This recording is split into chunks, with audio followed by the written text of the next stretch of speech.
Hello and welcome to Veterans of the Valley. I'm Tom Turbyville. Look up Marine in the dictionary and you might just see a picture of Jim West. Well, you certainly should. This former Madisonville police chief spent nearly 3 years as a ground fighter in Vietnam. Didn't come home until he'd been wounded 3 times.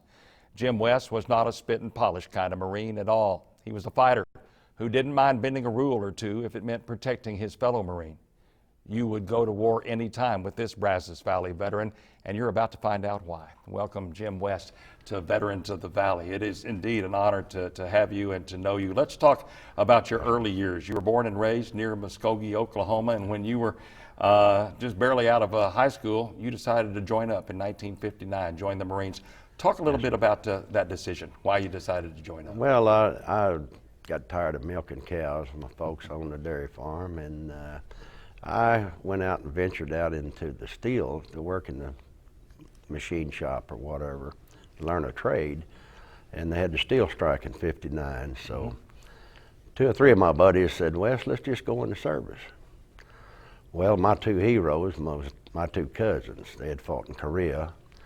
One came out of the Chosin Reservoir with the 1st Marine Division, and one fought with the 1st Cav in the Battle of the Yalu River, and he was captured. And I studied these men through my aunts and uncles, and it gave me the esprit de corps. Indeed. So I joined the Marine Corps in 1959. You told me your dad was a World War II vet, your Yes, uncles sir. were veterans, your family worked for Douglas Aircraft. Yes, sir. And all the men was fighting in the war, and the Right. grandparents took care of us on the farm, and the women, they worked at Douglas Aircraft Company, driving rivets and welding, and helped the war effort. And sometimes they brought some German prisoners out to work on the farms to help while the men were fighting. And that gave me an understanding that what my country is all about. Right. You said your dad sent you a toy B-17 bomber, and you got to Yes, sir. playing with that, and that sort of gave you the itch also. Yes, right? sir. He sent that back from England. First duty station was in Hawaii, and this was 1959, really before a lot of people had heard of what was going on in Southeast Asia or Vietnam or Laos or any of those countries, at least people in the United States. So when you first started out, you were over in the Pacific area. I know you spent some time in Okinawa and Borneo. Talk about sort of the days before Vietnam. Well, I got a assignment to Hawaii for 3 years, and everybody in my graduating platoon got a little upset because everybody says, well, that's one of the greatest places to have a good time, and then all at once we got I guess you call scuttlebutt, that there was something happening over in Southeast Asia, especially Laos, Cambodia, and Vietnam. Right. But we was not told that we had advisors already in Vietnam. So they changed my orders to Okinawa. I went into anti-tank weapons section, and from there we made landings in the Philippines, went to North Borneo where they had an insurrection of Indonesian rebels who were kind of messing with the Dutch colony. So they sent us there with the Australian and British Royal Marines, and we scared them back up in the mountains, stayed there for about almost a month and a half. Right. And that was called the old CETO Pack. Right. And it's kind of like the NATO Pack, but it's called CETO Pack. We had certain Oriental nations there that was combined on our effort to keep communism kind of at bay. And then we slowly got scuttlebutt that the Vietnam was starting to turn into a crisis. Right. Due to we had Marine and Army and Special Forces in there as advisors. And I felt the feeling that we was going to have trouble. And the Marines are always first to fight. We're the president's own. Some people call us the president's Doberman pinchers, and he sicks us on them when anything in America has trouble with our freedom, our own lifestyle or whatever, to help other people that want to be free. Right. And then the Chinese started shelling the island of Quemoy, which is Taiwan, with long-range artillery. So we had a FMF pack, Fleet Marine Force. We went up there and cruised around a little bit, let China know that if they tried to invade, we would protect the island of Formosa, which everybody calls Taiwan, because we had interest in that as a kind of a territorial. Right. After the Korean War, the people who enjoyed the American way of life moved to Taiwan, and the communists took over the main island. I want to get you to Vietnam in a little bit, but before Vietnam, I guess in 1962 or so, there was the Cuban Crisis. And Yes, sir. I know that you were involved in the state of Florida in that. Talk a little bit about that. Well, I had my 15-month tour in the Orient, and all at once I got orders to report down in Florida. And it was a base that required a top secret clearance. So the unbecoming of me, being a combat man, that I loved my grunt attitude, or what are you going to call it, Marine Corps, I went down there and received a top secret clearance. And my mother wrote me a letter and said, "Son, how come the Navy intelligence people has come to our house, and wanted to know if you had any records of school records, report cards?" Well, my blessed mother kept them in an old cedar chest. So she let them have them, and they went and talked to some of my school teachers and everything. Before I knew it, I had a top secret clearance. I see. And then we had the nuclear weapon in the film being taken at Cuba, flying in. We protected that and took care of that in the security part, I see. which was not really being able to explain some of that stuff. Right. 1963 or thereabouts, you'd been in for 4 years, and you had a decision to make, whether you were going to go back to Oklahoma and get a job, or whether you were going to stay in the Marines. Yes, Talk sir. about that decision to stay. Well, my 4 years was up, and I was extended a year by President Kennedy for the Cuban Crisis, and that's coming up 15 days prior to getting out on 5 years. I was going to be get in school of the Highway Patrol, Oklahoma Highway Patrol, because they were kind of a breed of their own. A lot of them were former Marines and Special Forces, and I enjoyed them because I had a young man that was a good friend of mine that played baseball and football with me that became a highway patrolman, and I'd see him when I came home on leave. And I used to ride with him, and my sheriff, Dave Faulkner, would deputize me and take me sometimes with him when I was on home and on leave. So law enforcement started kind of coming through my mind and my feelings about that's my job, to protect and serve, even in the Marine Corps or back in the States. Right. But my major and my sergeant major, who I played tennis with my major in Pensacola, Florida, and other places when we had a chance, and they took me out and we got a little social inebriated at a golf course, and I shipped over for 6 years. So I become a Marine and full-hearted, and I felt, why should I give up 5 years of my life when I knew the job and I enjoyed it, and it made me feel good to be kind of doing a job for my country and our way of life. So they sent me to drill instructor school. Right. But Go my ahead shipping with that. over, I wanted to go to guerrilla warfare school because I knew something was going to happen in the back of my mind in Southeast Asia. I felt it come over me. I don't know if it was just something that, I read about or whatever. And I remember friends of mine I was serving with who was in Cuba when Castro took over in '59. When the Marines were down there, and they were told not to go on liberty because Castro took over and Batista flew out to Spain. So, and then I was assigned to drill instructor school. I was there, went through the school, but yet my feelings was I didn't want to instruct Marines. I wanted to fight. Right. I want to be in the front lines, as most Marines, you're first to fight. So they sent me to Europe. And I went over there with the Fleet Marine Force, and we landed in Palma, Spain, Madrid, Spain, Genoa, Italy, Toulon, France. I was on a flagship with the Commodore and his fleet admiral on the USS Sanctuary. And I felt like then I wasn't a seagoing Marine. They call us leathernecks because we wore the old leather back in the 1700s. But Right. I was more of a hard-nosed Marine. Right. I felt it inside of me. So they sent me to guerrilla warfare school, come back, and I went through Fort Sherman, Panama Canal, Green Berets were our instructors. Right. And from there I went to Vietnam. But I had this talent that I knew what enemy we was going to fight, because our country never really understood guerrilla warfare, I don't believe.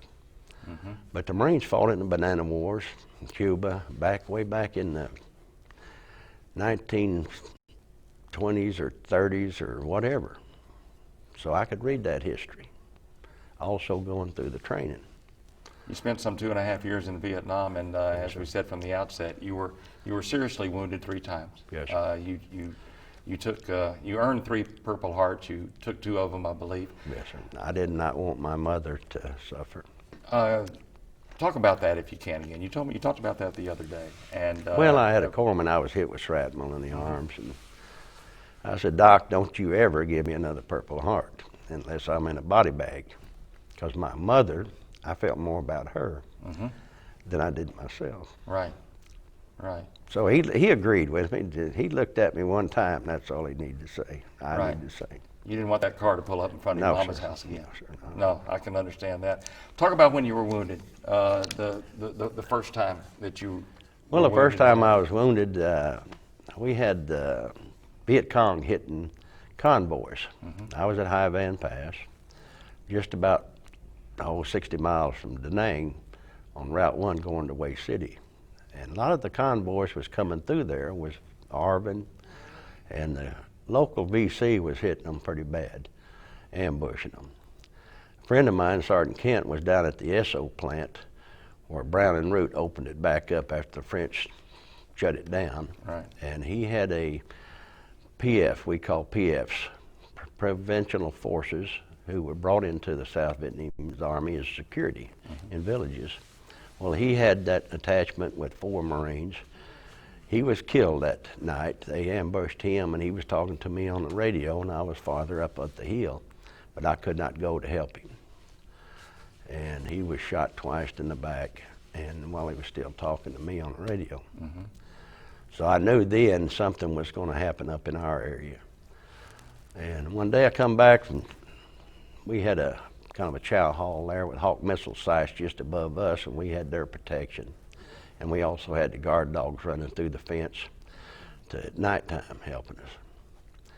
And the Viet Cong come out on the road and knocked out 3 South Vietnamese trucks with RPG rounds and machine guns. And I had a 50 up there on the hill, so I cut down on the 50 on them. And the Arvin lieutenant and warrant officer was hollering at me. I mean, I couldn't hear them hollering, but they was waving their hand to help them.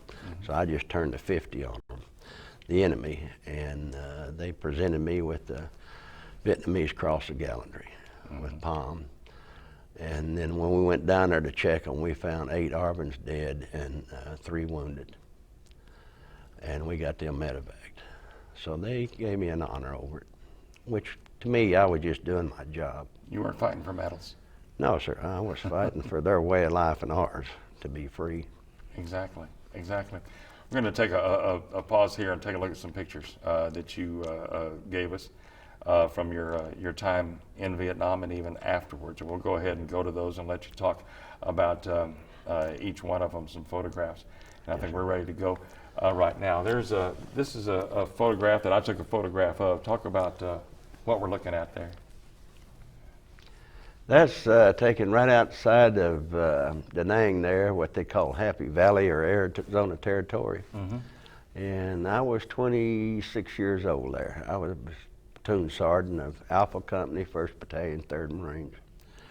And that's what we tried to help the South Vietnamese, where the Viet Cong come at night and they threatened to kill the women and children if they didn't fight for them. So we tried to protect them, win the hearts and minds of the Vietnamese, because Charlie, the VC, always come in and took part of their food or took ransom from them. So we guarded them, and I had a combat photographer, and he took that picture. And put it together. And I had it developed in Okinawa, and I pulled back there to pick up new replacements.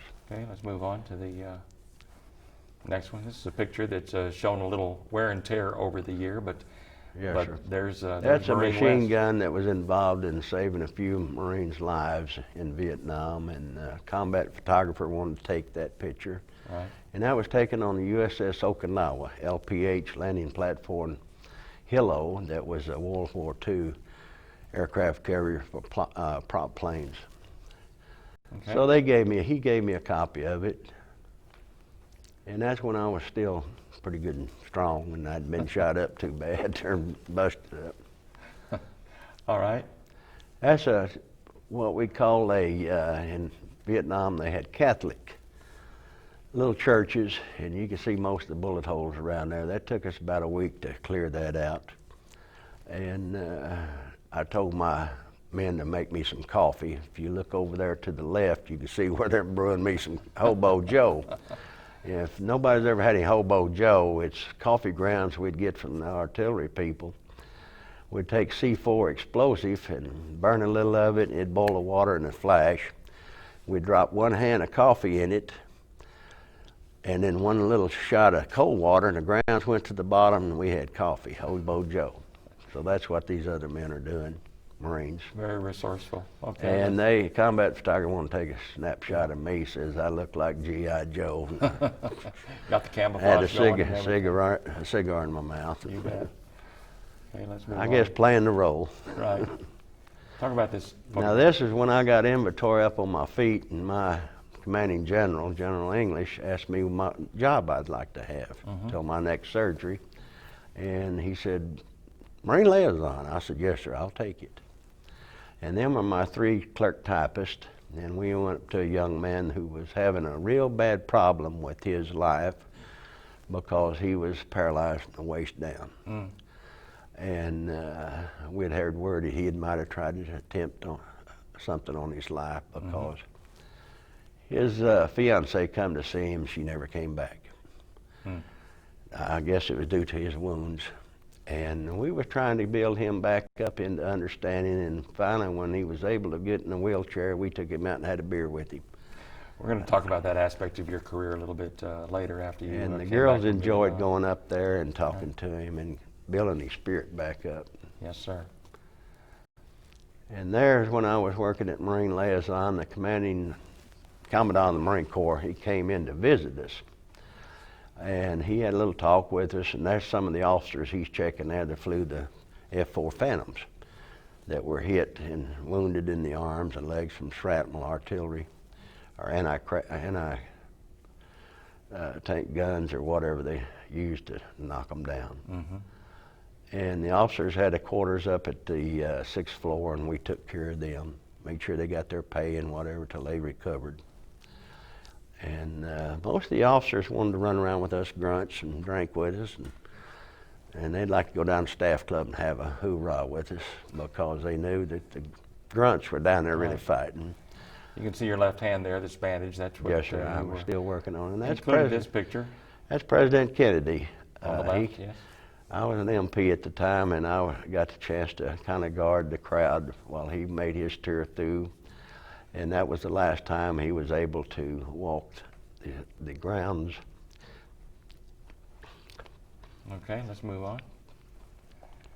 There's a very familiar figure on the left side of that photo, and you're in the middle. Talk about Right, that. I Was had in San the Diego, right? Naval Hospital. The Admiral wanted me to present the G.I. Joe Award to Bob Hope, but due to my wounds there, I could not handle at the time my left hand.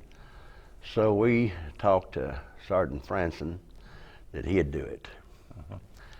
And there was, let's see, I think 4 of us there. That some of them were just the survivors out of the whole platoon. The whole platoon was wiped out, but the doc there and a corpsman and a few other ones. Right. So they was given that at Padre Island in San Diego. And the owner of Padre ball team walked up and gave me 700 free tickets for all the wounded Marines to go to the ball games. He gave me a press tag where I could sit up with the press and all that. So. But I was in a lot of pain then. I didn't try to participate in a lot of that stuff. That's a great picture. Okay, I think we've got, there's the wrestler. There's when I A&M coach there. went to A&M, and he was a captain in the Marines, and he was a coach, and that's my lieutenant. I'm getting ready to slam on the mat, and I had a pretty good time of keeping the heavyweight championship going for a while there, until I said that was enough. My first sergeant didn't like jock strappers. He wanted us out in the field training all the time instead of playing what do you call the high school games or the stuff. So he was no World War II and Korean vet. This is later on when you were at Madisonville? Right, there's my good buddy there next to the President Bush, who was running for governor the second time. He was a county judge down in Beeville. Right.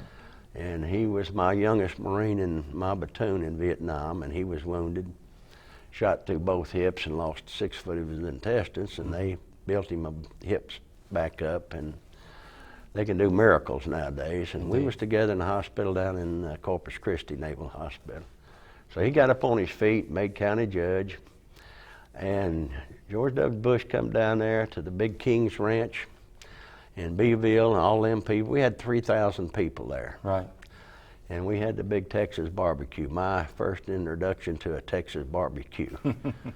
And George W. wanted to shake hands with me and talk to me a little bit. And he asked me what he should do to win the governorship. And I said, sir, I know there's an old saying about the Marine Corps. You promise 3 things and do them, you'll survive. But if you promise 15 or 20 and can't accomplish them, you're lost. So that's the word I had to say to him. That's good advice. Okay.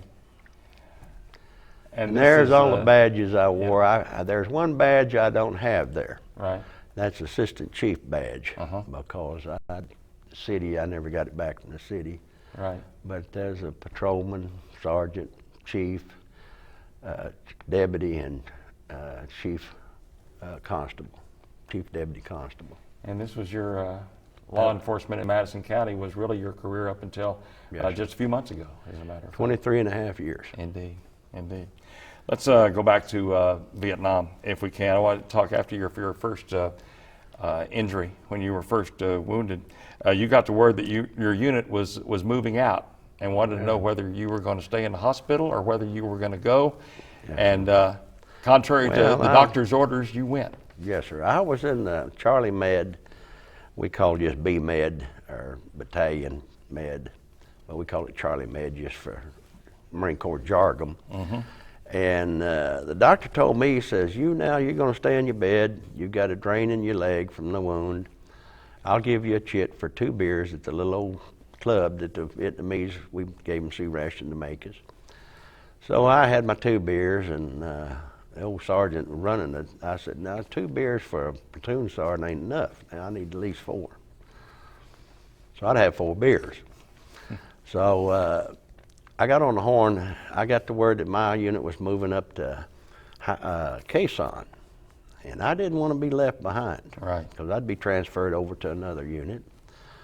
So I got on the Lima line, cranked it, and got to we call a lamb line. Got a hold of my first sergeant and my skipper, captain. Said, send your Jeep and come get me.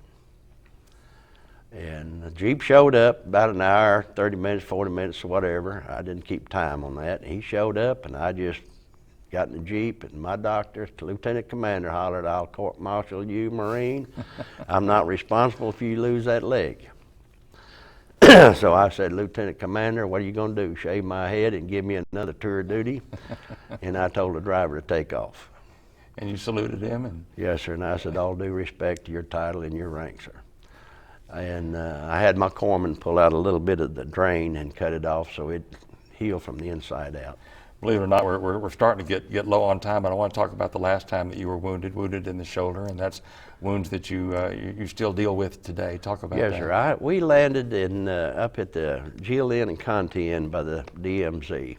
We call it the McNamara line, because we had a barbed wire all across it and towers.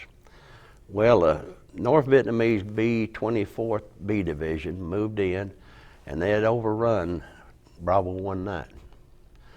And if you ever heard of Bravo 19, you read it. They call it the Death Battalion because they lost so many people. but they killed Ho Chi Minh's son. So the word came out, North Vietnamese, to always find out where Bravo Company 19 was and try to annihilate them because of that, what they did, and they killed Ho Chi Minh's son. Right. Well, we went up there to help them, landed, and the second platoon landed in Hilo area Sparrow, and we come in Hilo area Canary, and they had almost been overrun completely. So they were wearing Marine flight jackets and Marine helmets to try to keep us from distinguishing them from our men. And all at once, machine gun opened up, and they rushed us, and it was just slowly trying to take out as many as they could. And I got my platoon down, and I got hit in the arm, 3 rounds in the pack, one through a canteen, one in a magazine pouch, and it exploded. And it like something picked me up and just shook me, like firecrackers going off in me.